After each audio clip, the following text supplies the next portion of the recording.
illegitimate regime. We separate the office from persons. The third office we were to visit is the National Treasury, where we wanted to petition for the immediate release of all funds owed to counties and for the timely payment of salaries to all civil servants.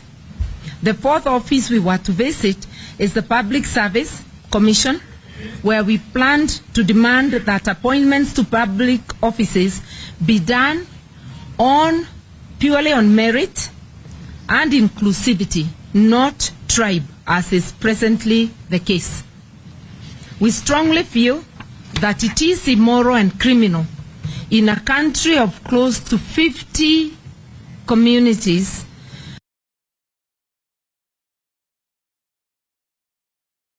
for their way to the office of the President to begin the presentation of the petitions were not allowed to access this public office, for which we pay with our taxes.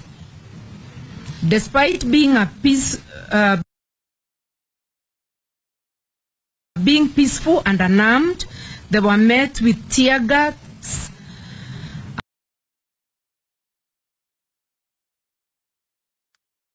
and gunshots and other forms of brutality.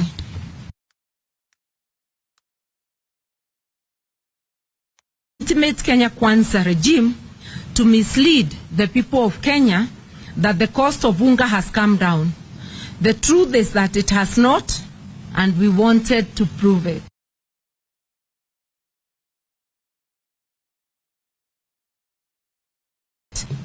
We also wish to let Kenyans know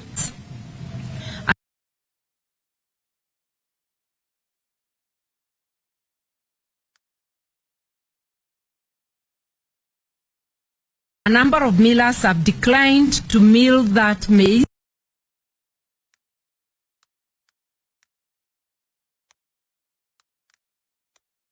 and sell it to Kenyans as a matter of and offered a choice. We said it yesterday and we will say it again today. William Ruto and his illegitimate regime are making serious attempts to suspend our hard-won constitution, which we shall not allow.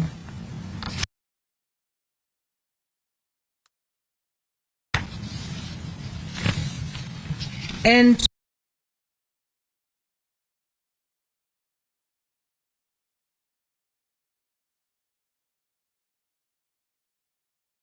of the statement. And they are the same goons that had been hired to attack the Northlands farm, also to attack East Africa Spectre. And it is terrible to prey on unemployed and poverty-stricken members of the Kikuyu community. My colleagues,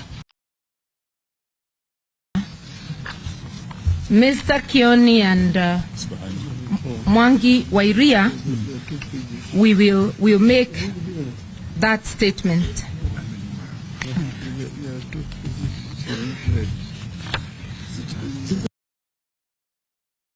We can look at them. They can mention.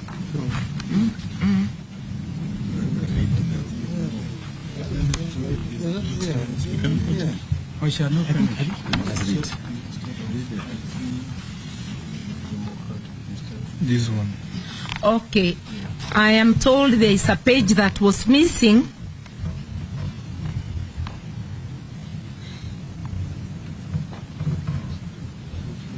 Instead of the free and democratic nation that the 2010 Constitution sought to bequeath Kenyans, Ruto is trying to reinvent a police state of the 1980s and the Kenya Special Branch, plainclothes officers and terror machine. Last night, Azimio leaders, including Prime Minister and our leader, the Right Honorable Raila Odinga, and former Vice President, Honorable Kalonzo Musyoka, had their security withdrawn. This is significant because those two offices are guaranteed security by an act of Parliament. It is not gratuitous. So this is illegal, and all members of Parliament from Azimio who actively support this cause had also their security. This is suspending the Constitution illegally, engaging in intimidation and blackmail. They are also setting stage for assassinations promised by Moses Kuria. We know that Mr. Ruto, who Mr. Ruto is learning from, we will not allow it. We will resist. As a country, as a people, we have come too far to look back. By dawn, the Central Park, where our members were meant to assemble, had been taken over by hundreds of plain-clothed police, uniformed officers, marked and unmarked vehicles, and goons posing as police. This too was a product of the meeting in Thika. It was a pursuit of the prediction by Moses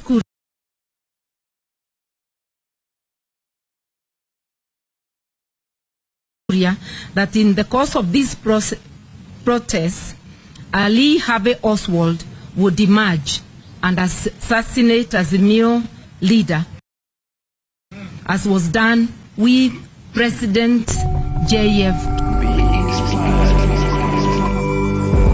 Kennedy.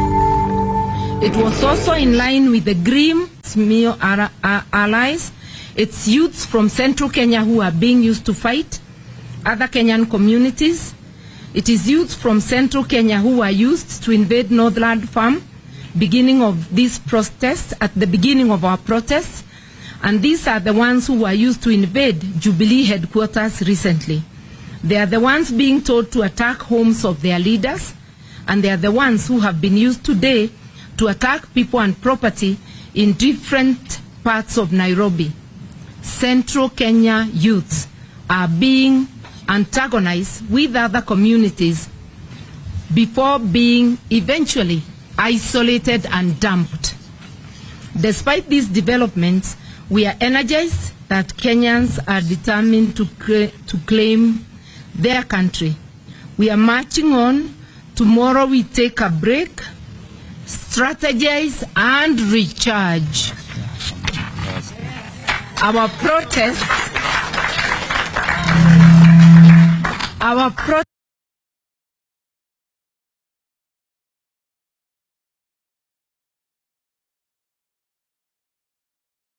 will resume on Thursday.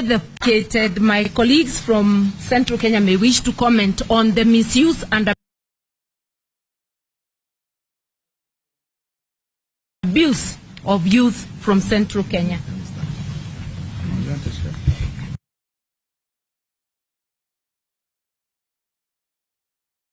Thank you very much. Sibuko kidogo kwa sababu wakati tulipoenda kwa uchaguzi, tulienda kwa uchaguzi kama Wakenya. Tulipiga kula kama Wakenya.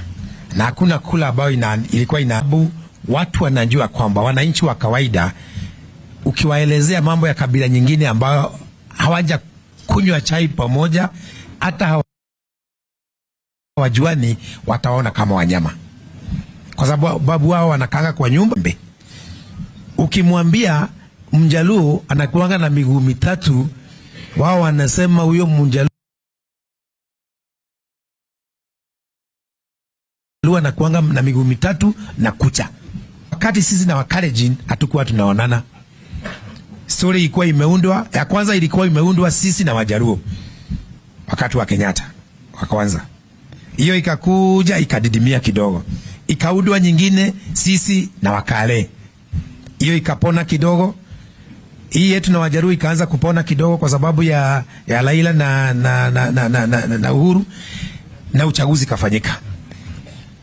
Mambo ya ethnicity sasa imerudi baada ya uchaguzi. Huko nyumbani ukijulikana wewe unaunga Raila mkono, you are being profiled.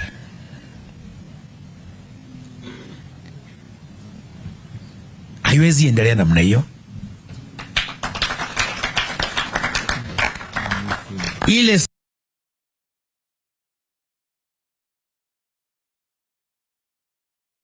story ambayo imeletwa siku hizi, sisi tukiuliza zinaingilia naji,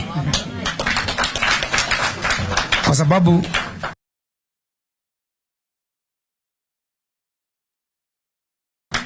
Raila basi ageuzwe, basi wampeleke mahali kwa hospitali, sijui ni India ama ni wapi, basi wamgeuze hiyo kabila yake, ama waseme basi Wajaluo wahamishwe Kenya kama Wajaluo sio watu. Iko shida kubwa, kwa sababu ile mikutano ambayo inafanywa ni ya kuongea, ni ya kuleta uhasama kati ya Wakikuyu na Wajaluo. Uhasama kati ya Wakalenjin na Wakikuyu sasa imeisha, kwa sababu walipiga kula pamoja. Na mimi ningependa kushukuru kabila hizi zingine zote. Huoni Mkalenjin ambaye anaingilia baba in a personal way. Huoni Mmasai ambaye anafanya hivyo. Na wale Wakalenjin, hata kama mimi si mkabila, rais wetu wa taifa, ni muite rais wa taifa, anatoka kwa Kalenjin. Lakini Wakikuyu kila wakiongea ni huyu mzee, kila wakiongea ni huyu mzee, ni hii kabila. Sasa Wakikuyu wao, viongozi wachache wa Wakikuyu, mnataka kabila zingine ziwekwe kwa magari na UN wawe pelekwe nje ya Kenya ama namna gani? Hiyo kitu mimi nataka kuambia hata rais wa taifa, hiyo ni kitu ambacho anastahili kukomesha, kwa sababu huo uhasama wa kikabila utaleta vita na umwagikaji wa damu nchini Kenya. Sisi kama Wakikuyu, sisi huwa Wajaluo, sisi huwa Wakalenjin, Wakamba, Wataita, kabila yoyote, sisi hufanya biashara na Wajaluo, Wakale, Mijikenda, kila mtu. Lakini ikifika ni wakati wa siasa, tunataka kutengwa kando. Wakikuyu wakitengwa na kabila hizo zingine 44, 45, ni nani ataumia? Ni Mkikuyu. Kwa hivyo mimi ningewaomba, acha kuniguza. Mimi ningewaomba Wakikuyu, hii mjadala wa kikabila ambao tunaletewa ukome. Na kwangu ningependa kusema pole kwa makabila hizi zingine na hasa Wajaluo, kwa sababu huo uhasama hautatoka kwa Mkikuyu wa kawaida, unatoka kwa viongozi 3 4 ambao wanajua kwamba ili waweze kusikizwa na mwananchi wa kawaida lazima wa mention Raila na Mjaluo. Poleni, sisi hatufikiri namna hiyo.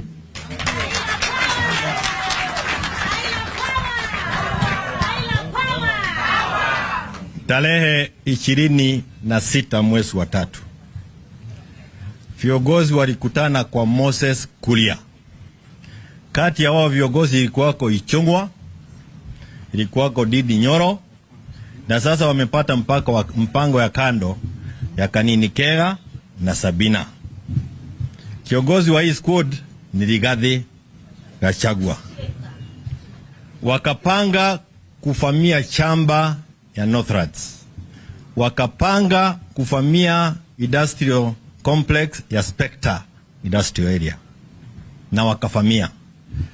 Walikuwa wamesanya vijana wa Kikuyu kwa nyumba ya Moses Kuria. Alafu baada ya hiyo wakakuja wakafamia wale, na mimi nilikuwa pale Jubilee headquarter. Yule kijana pia ilikuwako Theuri, ule alikuwa mbunge juzi wa kule Ebakazi.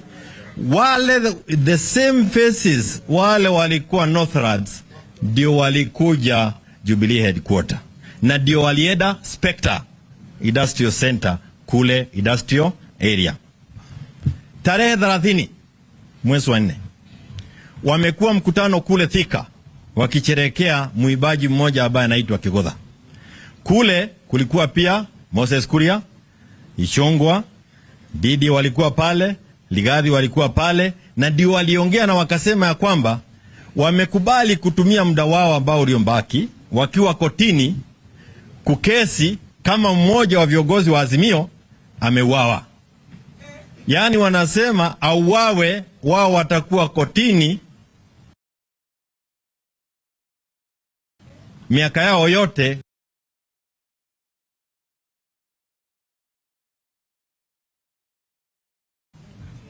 Tumemwona kijana ambaye anaitwa Makidong. Wanamjua wale wakina Narado wanamjua hapa. Jana walikuwako na mwingine alikuwako wakienda pamoja na Arosho. Wakisema watakuwa na vijana zaidi ya vijana 1000 kuwaweka town. Wale vijana ambao waliwaweka pamoja vijana wa Kikuyu. Leo kumetokea ghasia ambazo zimetokea, sisi wana Azimio hatukwenda kule. Huo halibu umetokea ni wale vijana ambao walisanywa jana usiku. Nataka kusema hivi kwa sababu tumekuwa kwa hii safari kwa muda. Ligadhi, Moses Kuria, Ichongwa, Didi na the side chicks akina Sabina na Kanini. Wakenya wajue hawaogei kwa miamba ya Wakikuyu. Uhasama wanaongea mambo ya kumletea Raila shida, na waliufanya wakati wa campaign. Sio Wakikuyu, ni wao wenyewe wakiwa wanajitakia kuonekana kama ndio watu wa maana sana kule Chakahoro Annex. Nataka kurudia tena. Wakikuyu kutoka Mount Kenya wao wako na shida pia gharama ya maisha. Watoto wao hawaendi shule kwa sababu hawana uwezo wa kulipa school fees. Gharama ya stima iko juu.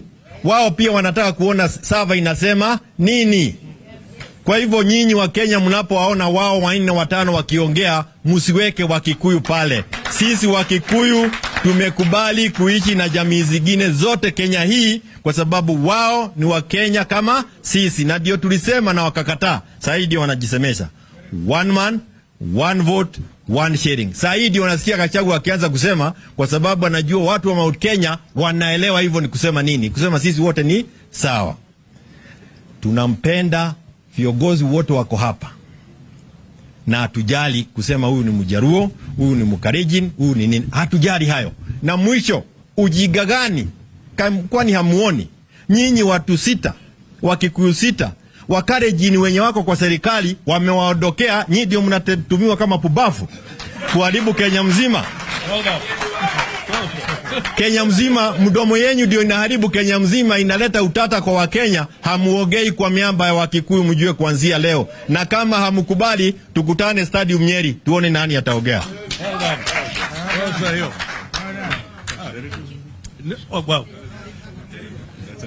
No, unless you really want to hear it in English.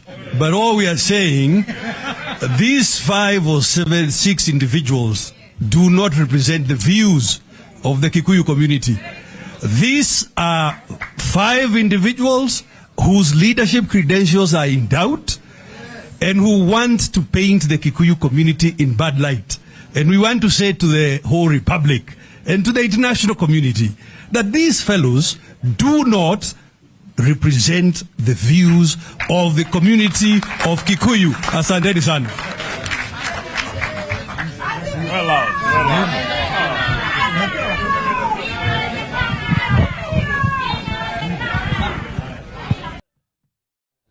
That was a brief meeting from the Azimio delegates.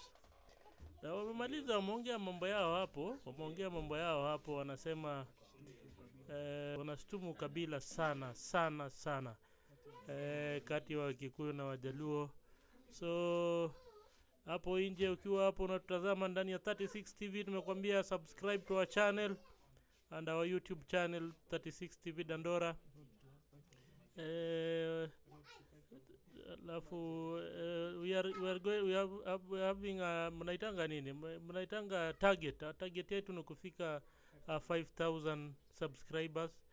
So tafadhali your support itakuwa kitu ya muhimu sana.